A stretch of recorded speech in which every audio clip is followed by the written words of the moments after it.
ഇതെടുത്ത് റെക്കോർഡ് ചെയ്ത് വെച്ചോളൂ, 5 കൊല്ലം കഴിഞ്ഞ് വീണ്ടും കേൾക്കാം. ഈ റോഡിലിരിക്കുന്ന ഫൈൻ അടിക്കുന്ന ക്യാമറയെല്ലാം അഴിമതിയാണെന്ന് പറഞ്ഞ് പ്രതിപക്ഷ നേതാവും കേസ് കൊടുത്തു, മുൻ പ്രതിപക്ഷ നേതാവും ഡ്യൂപ്ലിക്കേറ്റ് പ്രതിപക്ഷ നേതാവും കേസ് കൊടുത്തു. രണ്ടുപേരും 1 and 2, പ്രതിപക്ഷ നേതാവ് 1, പ്രതിപക്ഷ നേതാവ് 2. അങ്ങനെ 1 and 2 കേസ് കൊടുത്തു. കോടതി കേസ് തള്ളിയിട്ട് പറഞ്ഞു അഴിമതിയില്ല, എടുത്തോണ്ട് പോകാൻ പറഞ്ഞു.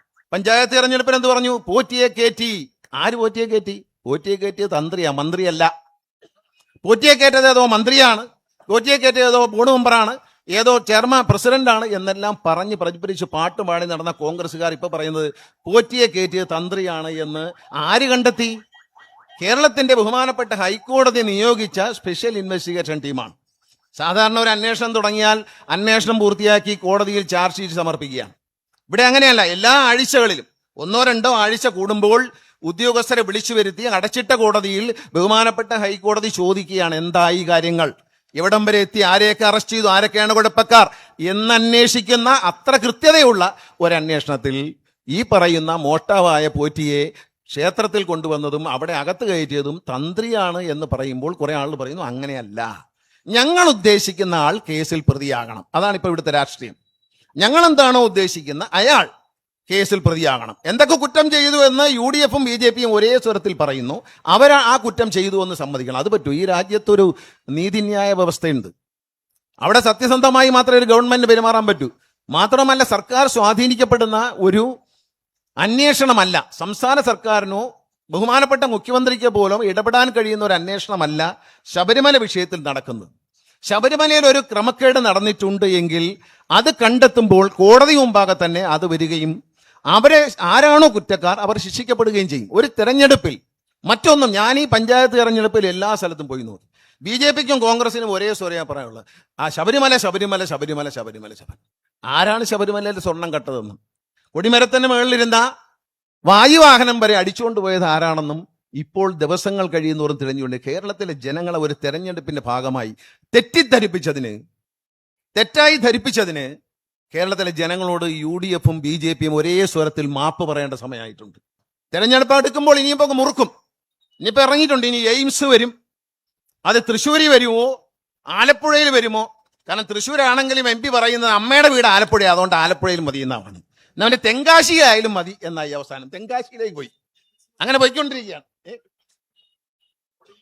ഒളിമ്പിക്സ് വരുന്നുണ്ട് കേട്ടോ. വലിയ ആവശ്യമില്ല.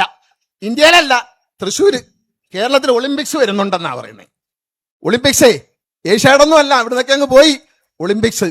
എന്തൊക്കെ കേൾക്കണം നമ്മളിപ്പോൾ. ഈ തെരഞ്ഞെടുപ്പ് വരുമ്പോൾ പറയും വാഗ്ദാനം കൊടുക്കുക, പ്രകടന പത്രിക. പണ്ട് പ്രകടന പത്രിക ഒരു തമാശയായിരുന്നു. 1-ാം പിണറായി സർക്കാരിന്റെയും 2-ാം പിണറായി സർക്കാരിന്റെയും പ്രകടന പത്രിക മാത്രമാണ് ഇന്ത്യ മഹാരാജ്യത്ത് തെരഞ്ഞെടുപ്പ് ഇറക്കിയ പുസ്തകത്തിൽ 99% 100% കാര്യങ്ങളും സാധിച്ചത് ഈ 2 പ്രകടന പത്രിക എടുത്ത് പരിശോധിക്കാം. 1-ാം പിണറായി സർക്കാരിനെ വരുന്നതിന് മുമ്പ് ഇറക്കിയ പ്രകടന പത്രിക, 2-ാം പിണറായി സർക്കാരിന് ഇടയ്ക്കിയ പ്രകടന പത്രിക, ഇപ്പം നിലവിലുള്ളത്. അതിൽ 98% കാര്യങ്ങളും ചെയ്തു കഴിഞ്ഞിരിക്കുകയാണ്. കേരള ജനതയ്ക്ക് വേണ്ടിയാണ്. ഇടതുപക്ഷ ജനാധിപത്യ മുന്നണിയുടെ ഈ സമരം കഴിഞ്ഞ നാളുകളിൽ നമ്മുടെ സംസ്ഥാനം നേരിടുന്ന കേന്ദ്ര അവഗണനയ്ക്കെതിരെ ഉള്ളൊരു സമരമാണ്. ബഹുമാനപ്പെട്ട മുഖ്യമന്ത്രി നേതൃത്വം കൊടുക്കുന്ന ഈ ഏകദിന സമരം, ഇതിനു മുമ്പ് നമ്മൾ ഡൽഹിയിൽ പോയി ഒരു സമരം നടത്തി. അതിനുശേഷം കേന്ദ്ര അവഗണനയ്ക്കെതിരെ ഈ സംസ്ഥാനത്തിൻ്റെ എല്ലാ ജില്ലകളിലും എല്ലാ മണ്ഡലങ്ങളിലും ഇടതുപക്ഷ ജനാധിപത്യ മുന്നണി നേതാക്കളുടെ നേതൃത്വത്തിൽ പ്രവർത്തകർ വലിയ സമര മുന്നേറ്റങ്ങൾ നടത്തി. പക്ഷെ ഇതിനോടൊന്നും പ്രതികരിക്കാതെ കേരളത്തോട് കടുത്ത അവഗണന, കേരളത്തിന് ലഭിക്കേണ്ട അവകാശങ്ങൾ, ഇന്ത്യയിലെ ഫെഡറൽ സംവിധാനത്തിൽ ഒരു സംസ്ഥാനത്ത് ലഭിക്കേണ്ട അവകാശങ്ങൾ, അത് BJP ഇതര സർക്കാരുകൾക്ക് നിഷേധിക്കുന്ന കാഴ്ചയാണ് ഇന്ത്യ എന്ന ഈ മഹാരാജ്യത്ത് കാണുന്നത്. ഇന്ത്യയുടെ ചരിത്രത്തിൽ ഒരിക്കലും ഇല്ലാത്തതുപോലെ കേന്ദ്രം ഭരിക്കുന്ന പാർട്ടി BJP അല്ലാത്ത ഗവൺമെന്റുകൾ ഭരിക്കുന്ന സംസ്ഥാനങ്ങളെ വരിഞ്ഞു മുറുക്കുന്ന കാഴ്ചയാണ് കാണുന്നത്. നമ്മുടെ സംസ്ഥാനത്തെ കഴിഞ്ഞ നാളുകളിൽ സാമ്പത്തികമായി നമുക്ക് ലഭിക്കേണ്ട ആനുകൂല്യങ്ങൾ നൽകാതെ വരിഞ്ഞു മുറുക്കിയപ്പോഴും തൻ്റെ ധീരമായ നേതൃത്വത്തിലൂടെ ബഹുമാനായ മുഖ്യമന്ത്രിക്ക് കേരളത്തിലെ ജനങ്ങളുടെ എല്ലാ ആവശ്യങ്ങളും സാധിച്ചു കൊടുക്കാൻ കഴിഞ്ഞു എന്നത് ഇടതുപക്ഷ ജനാധിപത്യ മുന്നണിയുടെ അഭിമാനകരമായ ഒരു നേട്ടമായി നമ്മൾ കാണണം. നമ്മൾ പ്രതിഷേധിക്കുമ്പോഴും നമ്മളെടുത്ത നിലപാടുകൾ, നമ്മളെടുത്ത ചുവടുവയ്പ്പുകൾ കേരളത്തിലെ ജനങ്ങൾക്ക് യാതൊരുവിധ ബുദ്ധിമുട്ടും ഉണ്ടാകാതെ അവരുടെ ജീവിതത്തെ മുന്നോട്ട് നയിക്കാൻ നമുക്ക് അവസരം ഉണ്ടാക്കി കഴിഞ്ഞു. തിരുവനന്തപുരത്ത് കേരളത്തിൻ്റെ വികസനത്തിൻ്റെ ഭാഗമായ വിഴിഞ്ഞം തുറമുഖം, ഈ വിഴിഞ്ഞം തുറമുഖത്തിൻ്റെ ഉദ്ഘാടനമടക്കം നമ്മളെല്ലാവരും സാധാരണക്കാരായ ജനങ്ങൾ ധരിച്ചിരിക്കുന്നത് ഈ വിഴിഞ്ഞം തുറമുഖത്തിൽ കേന്ദ്രത്തിൻ്റെ എന്തോ ഒരു ഓഹരിയുണ്ട് എന്നാണ്. നമ്മൾ വളരെ വ്യക്തതയോടെ മനസ്സിലാക്കേണ്ട ഒരു കാര്യമുണ്ട്. ഇന്ന് വരെ ചിലവഴിച്ച പണത്തിൻ്റെ 2/3 ഭാഗത്തിലധികം പണം കേരള സംസ്ഥാന സർക്കാരാണ് ചെലവഴിച്ചിരിക്കുന്നത്. 1/3 ഭാഗം മാത്രമേ അദാനി ചെലവഴിച്ചുള്ളൂ. 1/3 ഭാഗം തന്നെ ഇല്ല അദാനി ചെലവഴിച്ചിരിക്കുന്നത്. അദാനി പോർട്ട് എന്നാണ് അറിയപ്പെടുന്നത്. പിന്നെയുള്ളത് കേന്ദ്ര ഗവൺമെന്റ് സഹായമായി കിട്ടുന്നത് വൈബിലിറ്റി ഗ്യാപ്പ് ഫണ്ടാണ്. ഈ വൈബിലിറ്റി ഗ്യാപ്പ് ഫണ്ട് ഏതാണ്ട് 800 കോടിയിലധികം രൂപ വരുന്ന പണം നമുക്ക് തരാം എന്ന് സമ്മതിച്ചിട്ടുണ്ട്. പക്ഷെ അത് വൈബിലിറ്റി ഗ്യാപ്പ് കണക്ക് നോക്കുമ്പോൾ നഷ്ടമുണ്ടെങ്കിൽ വൈബിലിറ്റി ഗ്യാപ്പ് വന്നാൽ അത് തരികയും അതിന് 35 വർഷം കൊണ്ട് ഇതിന്റെ 18 ഇരട്ടി പണം തിരിഞ്ഞു വാങ്ങുകയും ചെയ്യും. കേരളത്തിൽ നിന്ന് തിരിച്ചു വാങ്ങും. കേരളത്തിന്റെ അന്ന് ഭരിക്കുന്ന സർക്കാരാണെങ്കിലും കേരളത്തിലെ ജനങ്ങളിലേക്ക് അടിക്കുന്ന നികുതിയിൽ നിന്നും കേന്ദ്ര ഗവൺമെന്റ് തിരിച്ചു വാങ്ങുമെന്നാണ്. അപ്പം ഒരു സ്വകാര്യ കമ്പനിക്കാരന്റെ നഷ്ടം നികത്താൻ പണം തരാമെന്ന് പറയുന്നു എന്നുള്ളതല്ലാതെ ഈ ഒരു പോർട്ടിൽ BJP സർക്കാരിന്റെ കേന്ദ്ര ഗവൺമെന്റിന്റെ ഒരു പൈസ പോലും നിക്ഷേപമായി ഇല്ല എന്ന കാര്യം കേരളത്തിലെ ജനങ്ങളിൽ പലർക്കും മനസ്സിലായിട്ടില്ല. സാധാരണ ഗ്രാമങ്ങളിൽ താമസിക്കുന്ന ജനങ്ങളുടെ വിചാരം ഇത് കേന്ദ്ര സംസ്ഥാന സർക്കാരിൻ്റെയും അദാനിയുടെയും കൂടെ ചേർന്നുള്ള ഒരു പോർട്ടാണ് എന്നൊരു ധാരണയിലാണ് നമ്മൾ മുന്നോട്ട് പോകുന്നത്. അങ്ങനെ ഓരോ വികസന കാര്യങ്ങളും എടുത്ത് പരിശോധിച്ചാൽ സംസ്ഥാന സർക്കാർ ഇവിടെ നിന്ന് ശേഖരിക്കുന്ന സാമ്പത്തികം ഉപയോഗിച്ച് നമ്മുടെ നാട്ടിലെ പ്രശ്നങ്ങൾ പരിഹരിച്ചുമ്പോൾ ക്ഷേമ പെൻഷൻ ആണെങ്കിലും മറ്റെല്ലാ കാര്യങ്ങളിലും വർധന ഉണ്ടാകുന്നത് സംസ്ഥാന സർക്കാരിന്റെ ശ്രമഫലമാണ്. അപ്പം നമ്മൾ ഓരോ കാര്യങ്ങളും കിഫ്ബി എന്ന പദ്ധതിയിലൂടെ എല്ലാ MLA-മാരുടെയും പ്രതിപക്ഷ വ്യത്യാസമില്ലാതെ എല്ലാ MLA-മാരുടെയും മണ്ഡലങ്ങളിൽ സ്കൂളുകൾ നിർമ്മിച്ചു, റോഡുകൾ നിർമ്മിച്ചു, ആശുപത്രികൾ നിർമ്മിച്ചു. വലിയ കോടാനുകോടിയുടെ വികസനം നമ്മൾ കൊണ്ടുവന്നു. കിഫ്ബിയിലെ പണം എന്ന് പറയുന്നത് കേരള സംസ്ഥാന സർക്കാർ കടമെടുക്കുന്നതാണ്. പലിശയ്ക്ക് ഏതാണ്ട് ബാങ്ക് പലിശയോളം കൊടുത്ത് കടമെടുക്കുന്ന പണം, ബാങ്ക് പലിശയേക്കാൾ അല്പം കുറഞ്ഞിരിക്കുമെന്നുള്ളൂ. കടമെടുത്ത പണത്തിൽ കേരളത്തിന്റെ വികസനത്തിന്റെ വേഗത കൂട്ടുക എന്ന ലക്ഷ്യത്തോടെ ഒന്നാം പിണറായി സർക്കാർ സഖാവ് പിണറായി വിജയന്റെയും സഖാവ് തോമസ് ഐസക്കിന്റെയൊക്കെ നേതൃത്വത്തിൽ മുന്നോട്ട് വെച്ച ഒരാശയമാണ്. ആ ആശയത്തിന്റെ ഗുണഭോക്താക്കളാണ് നമ്മൾ ഓരോ MLA-മാരും. എല്ലാവർക്കും സ്കൂളുകൾ ലഭിച്ചു, ആശുപത്രികൾ ലഭിച്ചു, നല്ല റോഡുകൾ ലഭിച്ചു. അന്തർദേശീയ നിലവാരമുള്ള റോഡുകളും സൗകര്യങ്ങളും ഒക്കെ ലഭ്യമാക്കാൻ കഴിഞ്ഞപ്പോൾ അത് കൊള്ളാം. അപ്പൊ കേരളത്തിന്റെ വികസനത്തിന് 5, 10, 20 വർഷം കൊണ്ട് ലഭിക്കേണ്ട മുന്നേറ്റത്തെ വെറും 4, 5 വർഷം കൊണ്ട് നേടിയെടുക്കുവാൻ കഴിഞ്ഞ കരുത്തുറ്റ ഒരു പ്രവർത്തനത്തിന്റെ ഭാഗമാണ് കിഫ്ബി.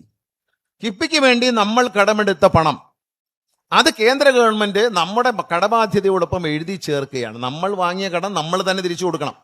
കേന്ദ്ര ഗവൺമെന്റിന്റെ ഗ്യാരണ്ടിയിലെടുത്ത പണമല്ല.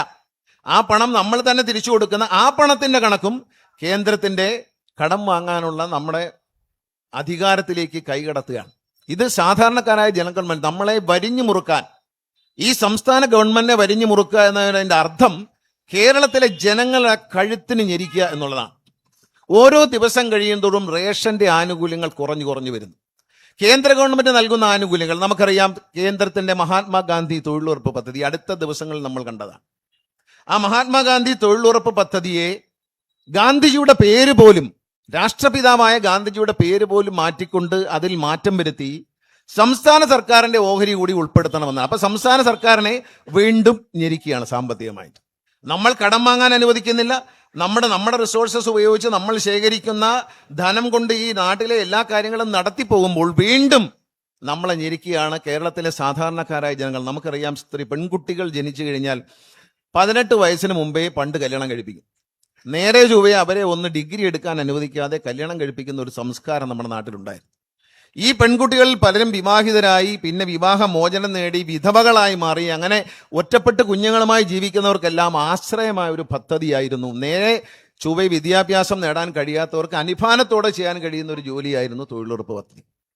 ആ പദ്ധതിയെ BJP അട്ടിമറിക്കുകയാണ്, BJP ഗവൺമെന്റ് അട്ടിമറിക്കുകയാണ്.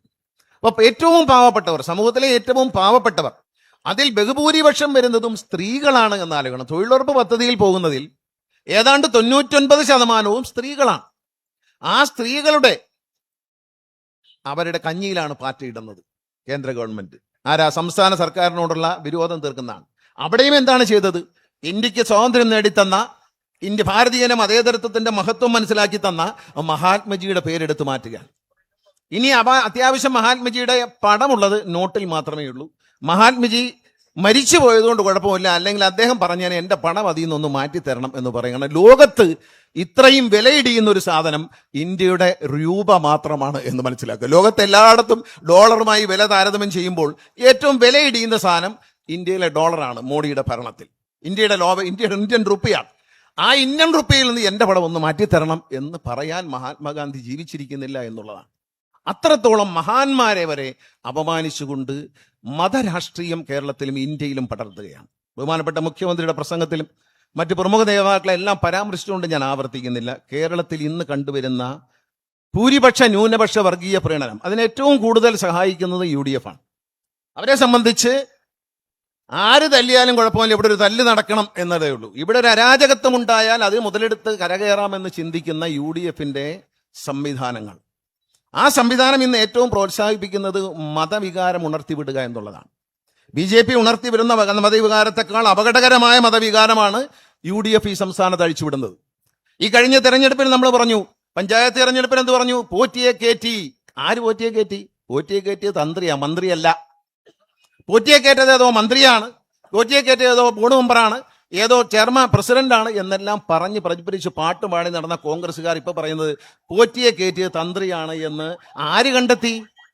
കേരളത്തിന്റെ ബഹുമാനപ്പെട്ട ഹൈക്കോടതി നിയോഗിച്ച സ്പെഷ്യൽ ഇൻവെസ്റ്റിഗേഷൻ ടീമാണ്. സാധാരണ ഒരു അന്വേഷണം തുടങ്ങിയാൽ അന്വേഷണം പൂർത്തിയാക്കി കോടതിയിൽ ചാർജ് ഷീറ്റ് സമർപ്പിക്കുകയാണ്. ഇവിടെ അങ്ങനെയല്ല. എല്ലാ ആഴ്ചകളിലും 1-2 ആഴ്ച കൂടുമ്പോൾ ഉദ്യോഗസ്ഥരെ വിളിച്ചു വരുത്തി അടച്ചിട്ട കോടതിയിൽ ബഹുമാനപ്പെട്ട ഹൈക്കോടതി ചോദിക്കുകയാണ്, എന്തായി കാര്യങ്ങൾ, എവിടം വരെ എത്തി, ആരെയൊക്കെ അറസ്റ്റ് ചെയ്തു, ആരൊക്കെയാണ് കുഴപ്പക്കാർ എന്നന്വേഷിക്കുന്ന അത്ര കൃത്യതയുള്ള ഒരന്വേഷണത്തിൽ ഈ പറയുന്ന മോഷ്ടാവായ പോറ്റിയെ ക്ഷേത്രത്തിൽ കൊണ്ടുവന്നതും അവിടെ അകത്ത് കയറ്റിയതും തന്ത്രിയാണ് എന്ന് പറയുമ്പോൾ കുറെ ആൾ പറയുന്നു അങ്ങനെയല്ല, ഞങ്ങൾ ഉദ്ദേശിക്കുന്ന ആൾ കേസിൽ പ്രതിയാകണം. അതാണ് ഇപ്പോൾ ഇവിടുത്തെ രാഷ്ട്രീയം. ഞങ്ങൾ എന്താണോ ഉദ്ദേശിക്കുന്ന അയാൾ കേസിൽ പ്രതിയാകണം. എന്തൊക്കെ കുറ്റം ചെയ്തു എന്ന് UDFും BJPയും ഒരേ സ്വരത്തിൽ പറയുന്നു. അവർ ആ കുറ്റം ചെയ്തു എന്ന് സമ്മതിക്കണം. അത് പറ്റൂ. ഈ രാജ്യത്തൊരു നീതിന്യായ വ്യവസ്ഥയുണ്ട്. അവിടെ സത്യസന്ധമായി മാത്രമേ ഒരു ഗവൺമെന്റ് പെരുമാറാൻ പറ്റൂ. മാത്രമല്ല, സർക്കാർ സ്വാധീനിക്കപ്പെടുന്ന ഒരു അന്വേഷണമല്ല, സംസ്ഥാന സർക്കാരിനോ ബഹുമാനപ്പെട്ട മുഖ്യമന്ത്രിക്ക് പോലും ഇടപെടാൻ കഴിയുന്ന ഒരു അന്വേഷണമല്ല ശബരിമല വിഷയത്തിൽ നടക്കുന്നത്. ശബരിമലയിൽ ഒരു ക്രമക്കേട് നടന്നിട്ടുണ്ട് എങ്കിൽ അത് കണ്ടെത്തുമ്പോൾ കോടതി മുമ്പാകെ തന്നെ അത് വരികയും അവരെ ആരാണോ കുറ്റക്കാർ അവർ ശിക്ഷിക്കപ്പെടുകയും ചെയ്യും. ഒരു തെരഞ്ഞെടുപ്പിൽ മറ്റൊന്നും, ഞാൻ ഈ പഞ്ചായത്ത് തെരഞ്ഞെടുപ്പിൽ എല്ലാ സ്ഥലത്തും പോയി നോക്കി. BJPക്കും കോൺഗ്രസിനും ഒരേ സ്വരം പറയാനുള്ളത് ആ ശബരിമല ശബരിമല ശബരിമല ശബരിമല ശബരിമല. ആരാണ് ശബരിമലയിൽ സ്വർണം കട്ടതെന്നും കൊടിമരത്തിന് മുകളിലിരുന്ന വായുവാഹനം വരെ അടിച്ചുകൊണ്ട് പോയത് ആരാണെന്നും ഇപ്പോൾ ദിവസങ്ങൾ കഴിയുന്നോറും തിരഞ്ഞുകൊണ്ട് കേരളത്തിലെ ജനങ്ങളെ ഒരു തെരഞ്ഞെടുപ്പിന്റെ ഭാഗമായി തെറ്റായി ധരിപ്പിച്ചതിന് കേരളത്തിലെ ജനങ്ങളോട് UDFും BJPയും ഒരേ സ്വരത്തിൽ മാപ്പ് പറയേണ്ട സമയമായിട്ടുണ്ട്. ഞങ്ങൾ പറഞ്ഞ എന്താണ്? നമ്മളെ സംബന്ധിച്ച് ഈ തെരഞ്ഞെടുപ്പ്, പഞ്ചായത്ത് തെരഞ്ഞെടുപ്പ് വന്നു ജനങ്ങളോട് പറഞ്ഞത് ഈ നാടിന്റെ പുരോഗതിയെക്കുറിച്ചാണ്. ജനക്ഷേമപരമായി തൊഴിലുറപ്പ് പദ്ധതി അവസാനിപ്പിച്ചതിന്റെ പ്രതിഷേധമാണ് രേഖപ്പെടുത്തിയത്. അത് കഴിഞ്ഞ് നമ്മൾ ക്ഷേമ പെൻഷനിലുള്ള വർധനവിനെ കുറിച്ചാണ് നമ്മൾ പറഞ്ഞത്. ഓരോ ഗ്രാമപ്രദേശത്തും വന്നുള്ള വികസനത്തെക്കുറിച്ചാണ് പറഞ്ഞത്. നാടിന്റെ നന്മയെക്കുറിച്ചാണ് ഇടതുപക്ഷ ജനാധിപത്യം മുന്നണി പറഞ്ഞത്. പക്ഷെ അത് കേൾക്കാൻ ആളുണ്ടായില്ല. അവിടെ മതവികാരം എവിടെയും, ഏത് രാജ്യത്തും, ഏത് ജനാധിപത്യത്തിലും, ഏത് ഫാസിസത്തിലും അഴിച്ചുവിടാൻ കഴിയുന്ന ഒരു സാധനമാണ് മതവികാരം. ആ മതവികാരത്തെ ഉണർത്തിവിട്ട് ന്യൂനപക്ഷങ്ങളെയും ഭൂരിപക്ഷങ്ങളെയും തമ്മിലടിപ്പിച്ചും വിയോജിപ്പിച്ച് നിർത്തിയും ഒക്കെ അധികാരം പിടിക്കുക എന്ന ലക്ഷ്യം മാത്രമേ ഈ രണ്ട് കക്ഷികൾക്കുമുള്ളൂ. നമ്മളിവിടെ തിരുവനന്തപുരത്ത് BJP അധികാരത്തിലെത്തി എന്നൊക്കെ കൊട്ടിഘോഷിക്കുന്നു. ഞാൻ തിരുവനന്തപുരത്ത് 8ാം ക്ലാസ്സിൽ പഠിക്കുമ്പോൾ തിരുവനന്തപുരത്ത് വന്ന ആളാണ്, പഠിക്കാൻ വേണ്ടിയിട്ട്, സ്കൂളിൽ ചേരാൻ വേണ്ടി. ഞാൻ പറയാം, ഇത്രയും വികസനം തിരുവനന്തപുരത്തിന്റെ ചരിത്രത്തിലുണ്ടായത് സഖാവ് പിണറായി വിജയൻ കേരളത്തിന്റെ മുഖ്യമന്ത്രിയായതിനു ശേഷം കൊണ്ടുവന്ന പദ്ധതിയിൽ തന്നെയാണ് തിരുവനന്തപുരം നഗരം അങ്ങ് കവടിയാർ അങ്ങ് പേരൂർക്കട മുതൽ ഇങ്ങോട്ട് വികസിച്ചത്. അനേകം ഡ്രെയിനേജ് വർക്കുകൾ, അവിടെ അങ്ങ് ഡ്രെയിനേജ് ഉണ്ടായിരുന്നില്ല, അമ്പലമുക്ക് പേരൂർക്കട ഭാഗത്തൊന്നും. അവിടെയെല്ലാം ഡ്രെയിനേജ് വന്നു. ഇവിടെ MLA ഇവിടെ ഇരിപ്പുണ്ട്, നമുക്ക് കാണാം. അവിടെയെല്ലാം പൈപ്പ് ലൈനുകൾ ഇല്ലാത്തടത്തെല്ലാം പൈപ്പ് ലൈൻ വന്നു, നല്ല റോഡുകൾ വന്നു. ഇതെല്ലാം വന്നത് കഴിഞ്ഞപ്പോൾ ഇപ്പോൾ പറയുന്നു ഞങ്ങൾ ശരിയാക്കി തരും എന്ന് പറഞ്ഞു വന്നിരിക്കുകയാണ്. ശരിയാക്കും, കുതിരവട്ടം പപ്പു ശരിയാക്കിയതുപോലെ ശരിയാക്കും എന്നാണ്. ഒന്നും ശരിയാവത്തില്ല. ആർക്കും ഒരു ആശങ്കയും വേണ്ട. ഇതെടുത്ത് റെക്കോർഡ് ചെയ്ത് വെച്ചോളൂ. 5 കൊല്ലം കഴിഞ്ഞ് വീണ്ടും കേൾക്കാം. ഒന്നും തിരുവനന്തപുരം സിറ്റിയിൽ നടക്കാൻ പോകുന്നില്ല. കാരണം കിട്ടിയ പഞ്ചായത്തുകളിലൊന്നും നടന്നിട്ടില്ല. നേമം അസംബ്ലി മണ്ഡലം കിട്ടിയിട്ട് ഒന്നും നടന്നില്ല. ശിവൻകുട്ടിയേട്ടന്റെ മണ്ഡലമാണ്. അവിടെ ഒന്നും നടക്കാത്തതുകൊണ്ടാണ്. ഒന്ന് ആലോചിച്ച് നോക്കൂ, അവിടെ എന്തെങ്കിലും വികസനം നടന്നോ ആ കാലഘട്ടങ്ങളിൽ? ഈ സംസ്ഥാനത്ത് കിഫ്ബി വന്ന വർഷങ്ങളാണ്. ആ മന്ത്രിസഭയുടെ കാലത്താണ് കിഫ്ബി വരുന്നതും എല്ലാ സ്ഥലത്തും. അതിനോടനുബന്ധമായി സർക്കാർ പ്രഖ്യാപിച്ച വികസനമല്ലാതെ മറ്റൊരു വികസന പ്രവർത്തനവും കേന്ദ്ര ഗവൺമെന്റിന്റെ യാതൊരു സഹായവും ഈ തിരുവനന്തപുരം ജില്ലയിലേക്കോ തിരുവനന്തപുരം നഗരത്തിലേക്കോ കൊണ്ടുവരാൻ കഴിഞ്ഞിട്ടില്ല. നഗരവികസന പദ്ധതിയെക്കുറിച്ച് ഞാൻ പറഞ്ഞു, നേരത്തെ ആവർത്തിക്കുന്നില്ല. നഗരവികസന പദ്ധതിയിൽ 500 കോടി രൂപ ചെലവഴിച്ചിരിക്കുന്ന കേന്ദ്ര ഗവൺമെന്റ് ആണെങ്കിൽ 500 കോടി രൂപയും പിന്നെ 183 കോടി രൂപ കോർപ്പറേഷനതായും ചെലവഴിച്ചത് സംസ്ഥാന ഖജനാവിൽ നിന്നാണ്. അപ്പൊ ആരാണ് കൂടുതൽ ചെലവഴിച്ചത്? പള്ളിക്കുടുത്തി പോയവർക്ക് മനസ്സിലാവുമല്ലോ, കണക്കറിയാവുന്നവർക്ക് മനസ്സിലാവുമല്ലോ. കൂടുതൽ പണം ചെലവഴിച്ചത് സംസ്ഥാന സർക്കാരാണ്. ഇപ്പൊ ജലജീവൻ മിഷൻ പദ്ധതി, ജലജീവൻ പദ്ധതിയിൽ ഏതാണ്ട് 35% മാത്രമേ കേന്ദ്രത്തിനുള്ളൂ. ബാക്കി മുഴുവൻ, അതായത് സാധാരണക്കാരായ പൗരന്മാരിൽ നിന്ന് സ്വീകരിക്കേണ്ട ബെനിഫിറ്റ് വരെ കൊടുക്കുന്നത് സംസ്ഥാന സർക്കാരാണ്. വേറെ ഇന്ത്യയിൽ ഒരു സംസ്ഥാനത്തുമില്ല. എന്നിട്ട് ഈ 35% തരാനുള്ളത് അതൊട്ട് തരുന്നുമില്ല എന്നാണ് മന്ത്രി പറഞ്ഞത്. ഒരു വർഷമായിട്ട് അത് കൊടുക്കുന്നില്ല. അപ്പൊ ഈ പദ്ധതി എങ്ങനെ നടന്നു? സംസ്ഥാന സർക്കാർ ഇപ്പൊ കൊടുക്കാൻ റോഡുകൾ നശിച്ചു. വീണ്ടും നബാർഡിൽ നിന്ന് കോടിക്കണക്കിന് രൂപ ലോൺ എടുത്തിരിക്കുന്നത് സംസ്ഥാന സർക്കാരാണ്. കാരണം പല റോഡുകളും വെട്ടിപ്പൊളിച്ചു, അത് മൂടണ്ടേ?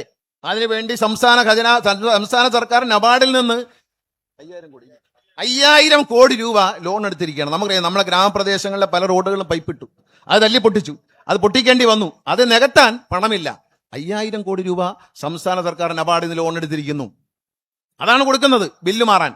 ഇപ്പൊ വന്ന കോൺട്രാക്ടർക്ക് ബില്ല് മാറി കൊടുക്കണ്ടേ? ഇതെടുത്ത് കൊടുക്കുകയാണ്. അപ്പോഴും കേന്ദ്ര ഗവൺമെന്റ് കണ്ടുകൊണ്ടിരിക്കുകയാണ്. എന്ന് പറയുന്നത് നരേന്ദ്രമോദിയുടെ ജലജീവൻ മിഷൻ ഈ ഒരു വർഷമായി തരാനുള്ള 35% കോടിക്കണക്കിന് രൂപ റിലീസ് ചെയ്തില്ല. കാരണം പണി പൂർത്തിയായി. എന്റെ നിയോജകമണ്ഡലത്തിലെ 8 പഞ്ചായത്തുകളിൽ 7 പഞ്ചായത്തുകളിലും പണി പൂർത്തിയായി. പക്ഷെ ബില്ല് കൊടുക്കാൻ നിവർത്തിയില്ല. കാരണം അവർ പൈസ ഉണ്ട്. ആ പൈസയും സംസ്ഥാന ധനകാര്യമന്ത്രി കണ്ടെത്തണം, സംസ്ഥാന ഗവൺമെന്റ് കണ്ടെത്തണം. ഇങ്ങനെ ഒരു അവഗണനയുണ്ടോ? തെരഞ്ഞെടുപ്പ് എടുക്കുമ്പോൾ ഇനിയിപ്പോ മുറുക്കും. ഇനിയിപ്പോ ഇറങ്ങിയിട്ടുണ്ട്, ഇനി എയിംസ് വരും. അത് തൃശ്ശൂരിൽ വരുമോ ആലപ്പുഴയിൽ വരുമോ? കാരണം തൃശ്ശൂരാണെങ്കിലും MP പറയുന്നത് അമ്മയുടെ വീട് ആലപ്പുഴ, അതുകൊണ്ട് ആലപ്പുഴയിൽ മതി എന്നാണ്. എന്നവന്റെ തെങ്കാശിയിലായാലും മതി എന്നായി. അവസാനം തെങ്കാശിയിലേക്ക് പോയി. അങ്ങനെ പോയിക്കൊണ്ടിരിക്കുകയാണ്. ഒളിമ്പിക്സ് വരുന്നുണ്ട് കേട്ടോ, താൻ വലിയ പ്രശ്നമില്ല. ഇന്ത്യയിലല്ല, തൃശ്ശൂര്, കേരളത്തിൽ ഒളിമ്പിക്സ് വരുന്നുണ്ടെന്നാ പറയുന്നത്. ഒളിമ്പിക്സേ ഏഷ്യാഡൊന്നും അല്ല, ഇവിടുന്നൊക്കെ അങ്ങ് പോയി ഒളിമ്പിക്സ്. എന്തൊക്കെ കേൾക്കണം നമ്മളിപ്പോൾ. ഈ തെരഞ്ഞെടുപ്പ് വരുമ്പോൾ പറയും വാഗ്ദാനം കൊടുക്കുക, പ്രകടന പത്രിക. പണ്ട് പ്രകടന പത്രിക ഒരു തമാശയായിരുന്നു. 1ാം പിണറായി സർക്കാരിന്റെയും 2ാം പിണറായി സർക്കാരിന്റെയും പ്രകടന പത്രിക മാത്രമാണ് ഇന്ത്യ മഹാരാജ്യത്ത് തെരഞ്ഞെടുപ്പ് ഇറക്കിയ പുസ്തകത്തിൽ 99% 100% കാര്യങ്ങളും സാധിച്ചത്. ഈ 2 പ്രകടന പത്രിക എടുത്ത് പരിശോധിക്കാം. 1ാം പിണറായി സർക്കാരിനെ വരുന്നതിന് മുമ്പ് ഇറക്കിയ പ്രകടന പത്രിക, 2ാം പിണറായി സർക്കാരിന് ഇടയ്ക്കിയ പ്രകടന പത്രിക, ഇപ്പം നിലവിലുള്ളത്. അതിൽ 98% കാര്യങ്ങളും ചെയ്തു കഴിഞ്ഞിരിക്കുകയാണ്. അങ്ങനെ ചെയ്ത 2 പ്രകടന പത്രികയെ നമ്മളെ ഇന്ത്യ മഹാരാജ്യത്തെ ജനാധിപത്യത്തിൽ കണ്ടിട്ടുള്ളൂ. അതിനു മുമ്പ് ഈ പ്രകടന പത്രിക എന്ന് പറയുന്ന ഏറ്റവും വലിയൊരു കോമഡിയല്ലേ നമ്മളെ സംബന്ധിച്ച്. ഇലക്ഷൻ വന്നപ്പോൾ പ്രകടന പത്രിക ഇറങ്ങിയിട്ടുണ്ട് എന്ന് പറഞ്ഞാൽ നടക്കാൻ പോകാത്ത കാര്യങ്ങൾ എടുത്തിട്ടുണ്ട്, കുറച്ച് കാര്യങ്ങൾ പുളു അടിച്ചിട്ടുണ്ട് എന്നുള്ള കളിയാക്കിയ ആളുകൾ പറഞ്ഞിരുന്ന കാര്യമാണ് ഇന്ന് മാറിയിരിക്കുന്നത്. സംസ്ഥാനത്തെ ആയിരക്കണക്കിന് സ്കൂളുകൾ നഷ്ടത്തിലാണ് എന്ന് പറഞ്ഞ് അടച്ചുപൂട്ടാൻ പോയ UDF അവരുടെ MLA-മാരുടെ മണ്ഡലത്തിൽ ഇഷ്ടം പോലെ സ്കൂളുകൾ ഈ സർക്കാർ അനുവദിച്ചു കൊടുത്തു. നബാർഡിന്റെ കെട്ടിടങ്ങൾ അല്ലാതെ പ്ലാൻ ഫണ്ടിൽ നിന്ന കെട്ടിടങ്ങളെല്ലാം ഉപയോഗിച്ച് എല്ലാ നിയോജക മണ്ഡലങ്ങളിലും ഏറ്റവും കുറഞ്ഞത് 10-15 സ്കൂളെങ്കിലും നവീകരിച്ചിട്ടുണ്ട്. ഇതൊക്കെ ആർക്ക് വേണ്ടിയാണ്? പാവപ്പെട്ടവർക്ക് വേണ്ടിയാണ്. ഇവിടത്തെ പ്രസംഗിക്കുമ്പോൾ പറയുകയുണ്ടായി, ശ്രീ ബിനോയ് വിശ്വം അദ്ദേഹം സൂചിപ്പിച്ചു, മുഖ്യമന്ത്രിയും സൂചിപ്പിച്ചു, പട്ടികജാതി പട്ടികവർഗത്തെ വിഭാഗത്തിൽപ്പെട്ടവരെ കാര്യം എടുക്കാം. ഒരു കാര്യം ഒരുപാട് വേണ്ട, ഒരു കലത്തിലിരിക്കുന്ന ചോറ് വെന്തോ എന്നറിയാൻ അത് മുഴുവനൂടെ വാരിയിട്ട് ഞെക്കണ്ട. 2 എടുത്ത് 2-3 എടുത്ത് ഞെക്കി നോക്കിയാൽ മതി. 1 എടുത്ത് ഞെക്കാം. അതായത് ഉന്നത പഠനത്തിനായി വിദേശത്തേക്ക് പോകാൻ കഴിഞ്ഞ പട്ടികജാതി പട്ടിക വിഭാഗത്തിൽപ്പെട്ട കുഞ്ഞുങ്ങളുടെ എണ്ണം ഒരു കണക്കെടുക്കണം. ഇവിടെ UDF ഗവൺമെന്റിന്റെ കാലത്തോ അതിന് മുമ്പ് ഏതെങ്കിലും ഗവൺമെന്റ് നമ്മുടെ കുഞ്ഞുങ്ങളെ അമേരിക്കയിൽ അയച്ച് പഠിപ്പിച്ചിട്ടുണ്ടോ? പട്ടികജാതി പട്ടികവർഗത്തിൽപ്പെട്ട കുഞ്ഞുങ്ങളെ അമേരിക്കയിൽ അയച്ച് പഠിപ്പിച്ചിട്ടുണ്ടോ? ഇംഗ്ലണ്ടിൽ അയച്ച് പഠിപ്പിച്ചിട്ടുണ്ടോ? ജർമ്മനിയിൽ അയച്ച് പഠിപ്പിച്ചിട്ടുണ്ടോ? അവർക്ക് ലോകത്തെ 500 ആദ്യത്തെ 500 എണ്ണത്തിൽ പെടുന്ന ഏത് കോളേജിൽ അഡ്മിഷൻ കിട്ടിയാലും ആ ഓരോ കുട്ടികൾക്കും 25 ലക്ഷം രൂപ കൊടുത്ത് ഏതാണ്ട് 500-600-ലധികം കുഞ്ഞുങ്ങളെ നമ്മൾ ഇന്ത്യക്ക് പുറത്തെ പട്ടികജാതി പട്ടികവർഗ കുടുംബത്തിൽ സമൂഹത്തിൽ ദളിതരായി മാറ്റി നിർത്തിയിരുന്ന പാവപ്പെട്ടവരുടെ മക്കളെ 600-ലധികം കുഞ്ഞുങ്ങളെ നമുക്ക് ഇന്ത്യക്ക് പുറത്തു കൊണ്ടുപോയി ഏറ്റവും ഉയർന്ന ഡിഗ്രി എടുക്കാൻ. അതായത് ലോകത്തെ 500 യൂണിവേഴ്സിറ്റികൾ, ആദ്യത്തെ 500 യൂണിവേഴ്സിറ്റികൾ, അതിന്റെ താഴെയാണേ കൊടുക്കൂല. ആ 500 യൂണിവേഴ്സിറ്റികളുള്ളിൽ കടന്നു കയറാൻ കഴിയുന്ന മിടുക്കന്മാരും മിടുക്കരുമായ കുഞ്ഞുങ്ങളെ വിദേശത്തെത്തിച്ച് പഠിപ്പിക്കാൻ ഈ ഇടതുമുന്നണി സർക്കാരിന് കഴിഞ്ഞു. 1ഉം 2ഉം പിണറായി സർക്കാരിന് കഴിഞ്ഞു എന്ന അഭിമാനത്തോടെ വേണം നമ്മളിരിക്കാൻ. അല്ലാതെ ആരെങ്കിലും എന്തെങ്കിലും അവിടെ നിന്ന് പറഞ്ഞാൽ പേടിക്കണ്ട. പഞ്ചായത്ത് ഇലക്ഷൻ കഴിഞ്ഞ് ആരും ഭയന്നൊന്നും ഇരിക്കണ്ട. പഞ്ചായത്ത് ഇലക്ഷൻ അങ്ങനെ ഒഴുക്കുകളൊക്കെ ഉണ്ടാവും. അത് പണ്ടും സംഭവിച്ചുകൊണ്ട് ഇനിയും സംഭവിക്കും. ഞാൻ പറയാറുണ്ട്, എൻ്റെ അച്ഛൻ പറയാറുണ്ട്, ചിലപ്പോൾ അദ്ദേഹം മരിക്കുമ്പോൾ എന്നോട് പറയാറുണ്ട്, എടാ ഇലക്ഷൻ അല്ലയോ, അവസാനത്തെ 20-30 ദിവസം കുറച്ച് കാര്യം വരും, അതാണ് ഇലക്ഷൻ്റെ റിസൾട്ട്, അല്ലാതെ ഇതൊന്നും നേരത്തെ ഉള്ളതല്ല. അവസാനം പറയും ഏതാ ശബരിമല. ഞാൻ ആലോചിച്ചു, എല്ലായിടത്തും പ്രചരണത്തിന് പോകുമ്പോൾ ഒറ്റ അനൗൺസ്മെന്റേ ഉള്ളൂ യുഡിഎഫിനും BJPക്കും, ശബരിമലയിലെ കട്ടള കാണാനില്ല. പിന്നെ തന്ത്രിയെ കയറ്റിയെന്നുള്ള പാട് സോണിയാഗാന്ധി മാത്രമേ ഇനി പാടാൻ ബാക്കിയുള്ളൂ, ബാക്കി എല്ലാവരും പാടി. സോണിയാഗാന്ധി പാടിയെന്ന് പറഞ്ഞില്ല, കേട്ടില്ല. ആ പാട്ടിന്റെ ഫലം ഇപ്പൊ കണ്ടല്ലോ. പാട്ട് പോറ്റിയെ കയറ്റി എന്നുള്ള പാട്ടിന്റെ ഫലം, പോറ്റിയെ കയറ്റിയതാര്? മന്ത്രിയല്ല തന്ത്രിയാണ് എന്ന് തെളിഞ്ഞു. നമ്മളല്ല തെളിയിച്ചത്, ഹൈക്കോടതി നേതൃത്വം കൊടുക്കുന്ന അന്വേഷണ സംഘമാണ്. ഇതൊക്കെ നമ്മുടെ നാട്ടിൽ ആളെ പറ്റിക്കാൻ ഉപയോഗിക്കുകയാണ്. ഇത് ഹിറ്റ്ലറുടെ കാലത്തെ പോലെ ബീബൽസിന്റെ തന്ത്രം എന്ന് പറയും. അത് സോഷ്യൽ മീഡിയയിലൂടെയും മാധ്യമങ്ങളിലൂടെയും കേരളത്തിൽ പയറ്റുന്ന ഒരടവാണ്. അത് ഒരു കള്ളം അങ്ങനെ ആവർത്തിച്ച് പറയുമ്പം ഇത് സത്യമല്ലയോ എന്ന് മനുഷ്യന് തോന്നുക. നമ്മൾ വേണ്ടതുപോലെ കള്ളം പ്രചരിപ്പിക്കുന്നില്ല എന്നൊരു പരാതി എനിക്കുണ്ട്. സത്യം പ്രചരിപ്പിക്കാൻ ശ്രമിക്കുന്നു എന്നൊരു പരാതി എനിക്കുണ്ട്. കാരണം നമ്മൾ സ്കൂൾ വെച്ചില്ലേ, നമ്മൾ റോഡ് ഉണ്ടാക്കിയില്ലേ, നമ്മൾ ക്ഷേമ പെൻഷൻ കൂട്ടി കൊടുത്തില്ലേ, ഇതെല്ലാം നമ്മൾ പറയുന്നത് എന്താ, നമുക്ക് പറയാൻ പോസിറ്റീവായിട്ട് ഒരുപാട് കാര്യങ്ങളുണ്ട്. പക്ഷേ അതിനേക്കാൾ നെഗറ്റീവായിട്ടുള്ള കാര്യങ്ങൾ പ്രചരിപ്പിക്കുന്നതാണ് എളുപ്പം.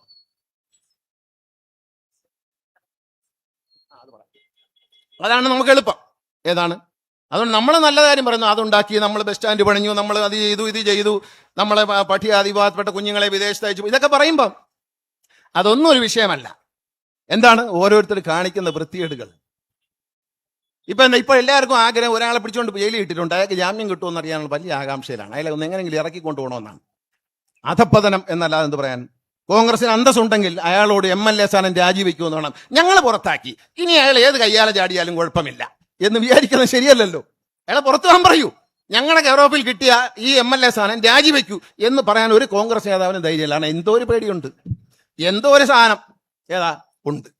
നമ്മൾ ഇതൊന്നും കണ്ട് ഇളകേണ്ട കാര്യമില്ല. ഞാൻ പറഞ്ഞ പോലെ അച്ഛൻ പറഞ്ഞെന്ന് പറഞ്ഞില്ലേ, എൻ്റെ അച്ഛൻ മരിക്കുമ്പോൾ പറയായിരുന്നു 10-20 ദിവസത്തെ കാര്യമുള്ളൂ. ഇപ്പോൾ എന്താണെന്നുള്ളതാണ് സത്യം. ജനങ്ങളെ ബോധ്യപ്പെടുത്തുക. കേന്ദ്ര ഗവൺമെന്റിന്റെ അവഗണനയും കേന്ദ്ര ഗവൺമെന്റ് നമ്മളോട്, ജനങ്ങളോട്, കേരളത്തിലെ ഇടതുമുന്നണി സർക്കാരിനോടല്ല, കേരളത്തിലെ ജനങ്ങളോട് കാണിക്കുന്ന ക്രൂരത നമ്മൾ കാണണം. തിരുവനന്തപുരത്തൊരു കോർപ്പറേഷൻ, ഞാൻ രാജൻ മിനിസ്റ്റർ പറഞ്ഞുകൊണ്ട് ഒന്നുകൂടെ സൂചിപ്പിക്കുക, അധികാരത്തിലെത്തി. രഹസ്യധാരണ എന്താണെന്ന് എല്ലാവരും മനസ്സിലായിക്കൊണ്ട് ഈ ബസ് എന്ന് പറഞ്ഞൊരു സാധനം ആദ്യം തുടങ്ങി. ബസ്സിന്റെ കണക്ക് പറഞ്ഞ് ബസ് അങ്ങ് കൊടുത്തേക്കാം എന്ന് പറഞ്ഞപ്പോൾ ആർക്കും വേണ്ട. കാരണം ബസ് നടത്തിക്കൊണ്ടുപോകാൻ പറ്റൂല, നടുവൊടിഞ്ഞു പോകും. ഇത് KSRTC ഒരു കൂട്ടത്തിൻ്റെ കൊണ്ട് നടക്കുന്നതാണ്. ആ ബസ്സിന്റെ സംഭവം നരേന്ദ്രമോദിയെ തിരുവനന്തപുരത്ത് കൊണ്ടുവരുന്ന ദിവസം 101 വാർഡുകളിലും ഈ ബസ്സുകൾ സൗജന്യമായി ഓടും എന്ന് അദ്ദേഹത്തോട് പ്രഖ്യാപിക്കാനുള്ള പരിപാടിയായിരുന്നു കരുതി വെച്ചിരുന്നത്. അതങ്ങ് പൊളിഞ്ഞു. അതായിരുന്നു പരിപാടി. നരേന്ദ്രമോദി തിരുവനന്തപുരത്ത് വന്നിട്ട് 101 വാർഡിലേക്ക് സൗജന്യ ബസ് അനുവദിച്ചിരിക്കുന്നു. ഏതാ? ഇതെടുത്ത് ഓടിക്കാനാ? ഇത് ഡീസൽ വണ്ടിയായിരുന്നെങ്കിൽ ഞാൻ പറഞ്ഞവർക്ക് അവർ എടുത്തുകൊണ്ടാ പറയും, ഇത് എടുക്കാൻ പോലും. ഈ ഇലക്ട്രിക് കുറ്റിയാണ്. ഈ കുറ്റി ഇളകി വേറെ സ്ഥാപിക്കണമെങ്കിൽ ഒരു മിനിമം 3 മാസം എടുക്കും. അന്ന് സ്ഥാപിച്ചവന് ഇതുവരെ ബില്ല് കൊടുത്തിട്ടില്ല. അതുകൊണ്ട് ഇത് ആരെ ഇളക്കി അപ്പുറത്തോട്ട് വയ്ക്കുന്നേ? ഇത് മിനിമം ഇളക്കി അപ്പുറത്ത് വെക്കണമെങ്കിൽ 3 മാസം എടുക്കും. ടെൻഡർ വിളിച്ച് ആള് വന്ന് ട്രാൻസ്ഫോമർ വെച്ച് അങ്ങോട്ടും. ഡീസൽ വണ്ടിയാണെങ്കിൽ എടുത്തുകൊണ്ട് അപ്പുറത്തെ പമ്പിൽ കയറി ഡീസൽ അടിക്കാം. അങ്ങനെ കെണിയിലാണ് വീണത്. അത് മനസ്സിലാക്കിയാൽ മതി. അതുകൊണ്ട് അറിഞ്ഞുകൊണ്ട് പറഞ്ഞതാണ്. കാരണം എടുത്തുകൊണ്ട് പോയാൽ അവർ നടത്താനൊക്കില്ല. ഇത് കടുത്ത നഷ്ടത്തിൽ പോയിരുന്ന സാധനമാണ്. ഇപ്പോഴാണൊന്ന് പച്ച പിടിച്ചപ്പോൾ ആരാണ്ട് പറഞ്ഞു കൊടുത്തു, ഇതെല്ലാം കൂടി ഈ വന്നാൽ ഭയങ്കര. ഇതെന്താണ് ഉദ്ദേശം? എല്ലാവർക്കും ഫ്രീ ആണെന്ന് പറഞ്ഞ് പ്രഖ്യാപിപ്പിക്കുക, എന്നിട്ട് ഓടിക്കുക, എന്നിട്ട് പറയുന്ന KSRTCയും കേരള സർക്കാരും ഞാൻ പ്രധാനമന്ത്രി പ്രഖ്യാപിച്ച സൗജന്യം കൊടുത്തില്ലേ എന്ന് പറയും. അതുകൊണ്ട് കേട്ടോ എയിംസ് കിട്ടിയതാണ്. എയിംസിന് സ്ഥലം എടുത്തിട്ടേക്കുക. മുഖ്യമന്ത്രി പറയുന്നത് എവിടെ ആയാലും ശരി എയിംസ് കൊണ്ട് ആ സ്ഥലം ഇഷ്ടം പോലെ തരാമെന്ന് പറഞ്ഞത്. എത്ര 100 ഏക്കറോ 200 ഏക്കറോ എല്ലാം ഉണ്ട് കയ്യിൽ. പക്ഷേ എയിംസ്, ഇനിയിപ്പോൾ എയിംസ് മാറിയിട്ട് അതുപോലൊരു ആശുപത്രി നമ്മൾ തന്നെ തുടങ്ങേണ്ടി വരും. വീണ്ടും അധികാരത്തിലെത്തുന്ന ഇടതുമുന്നണി സർക്കാർ, മൂന്നാമതെത്തുന്ന പിണറായിയുടെ നേതൃത്വമുള്ള സർക്കാർ ഒരു എയിംസിന് തുല്യമായ ആശുപത്രി കേരളത്തിൽ ഉണ്ടാക്കുന്നതിനെ പറ്റി ആലോചിച്ചാൽ മതി. എവരുടെ പുറകിൽ ഇനി നമ്മൾ ഇതിനു വേണ്ടി പോകേണ്ട കാര്യമില്ല എന്നാണ് എൻ്റെ അഭിപ്രായം. നമ്മൾ വിചാരിച്ചാൽ നടക്കാത്ത കാര്യമൊന്നുമില്ല. നമ്മൾ ഇത്രയൊക്കെ നടത്തുന്നില്ലേ? ഈ ഒരു സാമ്പത്തിക ഞെരുക്കമുണ്ടാക്കുമ്പോഴും ഭരണപരമായ ഞെരുക്കമുണ്ടാക്കുമ്പോഴും അനാവശ്യങ്ങൾ പറഞ്ഞു പ്രചരിപ്പിക്കുമ്പോഴും ഒക്കെയും നമ്മൾ അതിനെയെല്ലാം നേരിടാനുള്ള കരുത്തുള്ള ഇടതുമുന്നണി നേതൃത്വം കൊടുക്കുന്ന സർക്കാർ. ജനങ്ങൾക്കതറിയാം, അവരോടത് പറയണം. ഈ പ്രതിസന്ധിയിലെല്ലാം ഈ നാടിനെ നയിക്കാൻ കരുത്തുറ്റ നേതൃത്വം ഇടതുപക്ഷ ജനാധിപത്യ മുന്നണിക്കുണ്ട്. അത് സഖാവ് പിണറായി വിജയന്റെ നേതൃത്വത്തിൽ ശക്തമായി നമ്മൾ മുന്നോട്ട് പോകുമ്പോൾ എന്തെങ്കിലും കുറവ് കേരളത്തിലെ ജനങ്ങൾക്കുണ്ടോ? നെല്ല് സംഭരിക്കാൻ പറഞ്ഞാൽ നെല്ല് സംഭരിച്ചു സമയത്ത് തന്നെ. കർഷകന്റെ നെല്ല് സംഭരിച്ചില്ല എന്ന് പറഞ്ഞു. പാലക്കാടും കൃത്യസമയത്ത് തന്നെ സംഭരിച്ചു. ക്ഷേമ പെൻഷനുകൾ പ്രഖ്യാപിച്ചതുപോലെ കൊടുത്തു. കുടിശ്ശിയെല്ലാം തീർത്തു കൊടുത്തു. എന്ത് കുറ്റമാണ് ഈ സർക്കാർ ചെയ്തത്? ആരാണ്ടൊരുത്തൻ ശബരിമലയിൽ നിന്ന് മോട്ടിച്ചതിന് അവനെ പിടിച്ച് ജയിലിലിടണം. നമുക്കെന്ത്? നമ്മുടെ ആരെങ്കിലും ആണോ? അല്ലല്ലോ. ആര് മോട്ടിച്ചാലും പിടിച്ച് ജയിലിടുമെന്ന് മുഖ്യമന്ത്രി പറഞ്ഞു കഴിഞ്ഞു. അത് നിയമത്തിന്റെ വഴിക്കാണ് പോകുന്നത്. തെറ്റ് ചെയ്യുന്നവർ ശിക്ഷിക്കപ്പെടും എന്നതിൽ സംശയം വല്ലതും ഉണ്ടോ? ആരെയാണ് ഇവിടെ സഹായിച്ചത്? ആരെയാണ് ഈ സർക്കാർ ഔട്ട് ഓഫ് ദ വേ ആയിട്ട് സഹായിച്ചത്? ആരെയും സഹായിച്ചിട്ടില്ല. സർക്കാർ സുതാര്യമായി മുന്നോട്ട് പോകുന്ന സർക്കാരാണ്. അഴിമതി ആരോപണങ്ങൾ നടത്തുന്നു. എന്തൊക്കെ അഴിമതി ആരോപണങ്ങൾ? ഈ റോഡിലിരിക്കുന്ന ഫൈൻ അടിക്കുന്ന ക്യാമറയെല്ലാം അഴിമതിയാണെന്ന് പറഞ്ഞ് പ്രതിപക്ഷ നേതാവും കേസ് കൊടുത്തു. മുൻ പ്രതിപക്ഷ നേതാവും ഡ്യൂപ്ലിക്കേറ്റ് പ്രതിപക്ഷ നേതാവും കേസ് കൊടുത്തു. രണ്ടുപേരും 1 and 2. പ്രതിപക്ഷ നേതാവ് 1, പ്രതിപക്ഷ നേതാവ് 2. അങ്ങനെ 1 and 2 കേസ് കൊടുത്തു. കോടതി കേസ് തള്ളിയിട്ട് പറഞ്ഞു അഴിമതി ഇല്ല, എടുത്തോണ്ട് പോകാൻ പറഞ്ഞു. വെറുതെ കൊടുക്കുക. പറഞ്ഞിട്ടൊരു വിശ്വാസം ആളുകൾക്ക് വരാത്തത് കൊണ്ട് എന്നാൽ കോടതി കൊടുത്തേക്കാം. ഹൈക്കോടതി പറഞ്ഞു സമയം മെനക്കെടുത്തെടുത്ത് പൊയ്ക്കോ എന്ന് പറഞ്ഞു. സമയം മെനക്കെടുത്തിയത് ഫൈൻ അടിച്ചില്ല എന്നുള്ളത് ഒഴിച്ചാൽ എടുത്തുകൊണ്ട് പോകാൻ പറഞ്ഞു. ഏത് ആരോപണമാണ്? ഇവിടെ പല ആരോപണവും പറഞ്ഞല്ലോ. ആരോ പണം വാങ്ങി എന്ന് പറയുന്നതല്ലാതെ ഇവിടെ അതൊന്ന് തെളിയിക്കൂ. ഈ 9 വർഷം പിന്നിടുന്ന ഈ സർക്കാർ ഈ 9 വർഷം പിന്നിടുമ്പോൾ ഇത്രയും ദിവസം ആരോപണം ഉന്നയിച്ചാൽ ഒരു ആരോപണം അടിസ്ഥാനപരമായി തെളിയിക്കാനോ അതിനനുസൃതമായ പേപ്പറുകൾ ഒരു കോടതി മുമ്പാകെ സമർപ്പിക്കാനോ കഴിഞ്ഞിട്ടുണ്ടോ? 2 ദിവസം ആഘോഷിക്കും. 2 ദിവസം ആഘോഷിച്ച് കഴിയുമ്പോൾ ഇന്നെ കാണാനില്ല. പരമാവധി ഒരാഴ്ച ആഘോഷിക്കും. ഈ ആഘോഷമല്ലാതെ നമ്മളെ സംബന്ധിച്ച് ഒരു കാര്യം തുറന്നു പറയുന്നുണ്ടെന്ന് വരും. ചില മാധ്യമങ്ങൾക്ക് നമ്മളോട് നല്ല വിരോധമുണ്ട്. പിന്നെ അവരെയും കുറ്റം പറയാൻ പറ്റത്തില്ല. ഭരിക്കുന്നവനെതിരെ ചീത്ത പറഞ്ഞാലേ ആളുകൾ കാണത്തുള്ളൂ എന്നൊരു വികാരമുണ്ട്. ഞാൻ മീഡിയ രംഗത്ത് വന്നായിട്ട് അറിയാം, എപ്പോഴും ഭരണ സംവിധാനത്തിനെതിരെ പറയുന്നവർക്കാണ് കയ്യടി കൂടുതൽ കിട്ടുന്നത്. അല്ലാതെ ഭരണം കൊള്ളാം എന്ന് പറഞ്ഞാൽ ആരും കൈയടിക്കത്തില്ല. ആരും അത് പിന്നെ സോഷ്യൽ മീഡിയയിൽ ഇട്ടാൽ അതാരും ലൈക്ക് ചെയ്ത് മുമ്പോട്ട് വിടത്തില്ല. എന്തെങ്കിലും കുഴപ്പം കണ്ടാൽ എന്നാ പിടിച്ചോ, അവന്റെ കുറ്റം വന്നിട്ടുണ്ട്, ഒരു 10 പേർ കഴിക്കും, പറ്റുമെങ്കിൽ ഒരു 100 പേർ കഴിക്കും. ഇത് മനുഷ്യ സഹജമായൊരു സ്വഭാവമാണ്. അപ്പൊ അതുകൊണ്ട് അതിലൊന്നും കണ്ട് വിഷമിക്കേണ്ടതില്ല. പിന്നെ പഞ്ചായത്ത് ഇലക്ഷനെ ഓർത്ത് ആരും തളർന്നിരിക്കുകയും വേണ്ട. 10-20 ദിവസം മതി കാര്യങ്ങളൊക്കെ മാറി മറിയാൻ. സത്യം ജനങ്ങൾക്ക് ബോധ്യപ്പെട്ടു തുടങ്ങി. ശബരിമലയുടെ പേരിൽ വോട്ട് പിടിച്ചവർ, ജാതിയുടെ പേരിൽ വോട്ട് പിടിച്ചവർ, വർഗീയത പറഞ്ഞവർ, അങ്ങനെ വോട്ട് പിടിച്ചവർ, ഇവരെല്ലാവരും മനസ്സിലാക്കണം, ആ കാലാവസ്ഥ മാറി തുടങ്ങിയിരിക്കുന്നു. സത്യം ജനങ്ങൾ തിരിച്ചറിഞ്ഞു കൊടുത്തു. സത്യം ജനങ്ങൾ തിരിച്ചറിഞ്ഞാൽ ഇപ്പൊ നമ്മളതിലൊരു വികാരമുണ്ട്. എന്നെ ഒരുത്തൻ കളിപ്പിച്ചു, അവൻ പറഞ്ഞ ഞാൻ അതിനനുസരിച്ച് പ്രവർത്തിച്ചു, അവൻ പറയുന്ന കേട്ടോണ്ട്. യവൻ പറഞ്ഞ കള്ളമാണെന്ന് പറഞ്ഞാൽ അവനായിരിക്കും പിന്നെ ഏറ്റവും വലിയ ശത്രു. ആ ശത്രുത അസംബ്ലി തെരഞ്ഞെടുപ്പിൽ UDF-നോടും BJP-യോടും കേരളത്തിലെ ജനങ്ങൾ കാണിക്കും എന്ന കാര്യത്തിൽ ഒരു സംശയമില്ല. കേരളത്തിലെ ജനങ്ങളെ കളിപ്പിച്ചിട്ടുണ്ടെങ്കിൽ അതിന് മറുപടി പറയേണ്ടത് കേരളത്തിലെ ജനങ്ങൾ തന്നെയാണ്. ഈ സംസ്ഥാന സർക്കാരിനെ കഴിഞ്ഞ വർഷങ്ങളിലെല്ലാം സാമ്പത്തികമായി വരിഞ്ഞു മുറുക്കി കേരളത്തിന് നൽകേണ്ട പദ്ധതികൾ നൽകാതെ കേരളത്തിനെ ജനങ്ങളെ അധിക്ഷേപിക്കുന്ന സർക്കാരിനെ ഒന്നല്ല. നമുക്കെന്തോ സർക്കാർ ജനാധിപത്യമാണ്, ഒരാളുടേതല്ല, ഇതൊരു കൂട്ടായ്മയുടേതാണ്. ഒരു സർക്കാർ എന്ന് പറയുന്ന ജനങ്ങളുടേതാണ്, ജനാധിപത്യമാണ്. ആ ജനങ്ങളെ, കേരളത്തിലെ ജനങ്ങളെ അധിക്ഷേപിക്കുന്ന കേന്ദ്ര നയങ്ങൾക്കെതിരെ ഈ സമരം അനേക സമരങ്ങളിൽ ഏറ്റവും അവസാനത്തെ സമരമല്ല. ഇനിയും സമരങ്ങൾ ഉണ്ടാകും. നമ്മൾ നടന്ന ഈ സമരം വിജയിപ്പിക്കാൻ സഹകരിച്ച എല്ലാ സഖാക്കളും എല്ലാ സുഹൃത്തുക്കളെയും സഹോദരി സഹോദരന്മാരെ അഭിവാദ്യം ചെയ്തുകൊണ്ട് ബഹുമാനപ്പെട്ട മുഖ്യമന്ത്രിയുടെ നേതൃത്വത്തിൽ ഇടതുപക്ഷ ജനാധിപത്യ മുന്നണി കരുത്തുറ്റ മുന്നേറ്റം നടത്തി കേന്ദ്ര അവഗണനയ്ക്കെതിരെ ശക്തമായ സമരവും ശക്തമായ നിലപാടുകളും എടുത്ത് മുന്നോട്ട് പോകും. ഈ രാജ്യത്ത് SIR നടത്തിയപ്പോൾ പ്രതിഷേധിച്ചതും ഇടതുപക്ഷ ജനാധിപത്യ മുന്നണി. നോട്ട് നിരോധിച്ചപ്പോൾ പ്രതിഷേധിച്ച ഇടതുപക്ഷ ജനാധിപത്യ മുന്നണി. മനുഷ്യ മതിൽ തീർത്തു. അതുപോലെ പൗരത്വ നിയമം കൊണ്ടുവന്ന് ഈ രാജ്യത്ത് ജനിച്ചു വളർന്ന ന്യൂനപക്ഷ വിഭാഗത്തിലിട്ട പൗരന്മാരെ ഈ നാടിന്റെ അതിർത്തി കടക്കാൻ ശ്രമിച്ചപ്പോൾ അതിനെ എതിർത്തതും ഇടതുപക്ഷ ജനാധിപത്യ മുന്നണി മാത്രം എന്ന അഭിമാനത്തോടെ പറയാം. വേറെ ആരും സമരത്തിനാരും കണ്ടില്ല. ഡൽഹിയിൽ ആ സമരം ഉണ്ടായിരുന്നില്ല. കോൺഗ്രസിന് ശക്തി ഉണ്ടെന്ന് പറഞ്ഞ കർണാടകത്തിൽ ആ സമരം ഉണ്ടായില്ല. മമതാ ബാനർജി പോലും സമരം ചെയ്തില്ല. ആകെ അതിനെതിരെ പൗരത്വ നിയമ ഭേദഗതിക്കെതിരെ സമരം ചെയ്തത് ഇടതുപക്ഷ ജനാധിപത്യ മുന്നണി മാത്രം.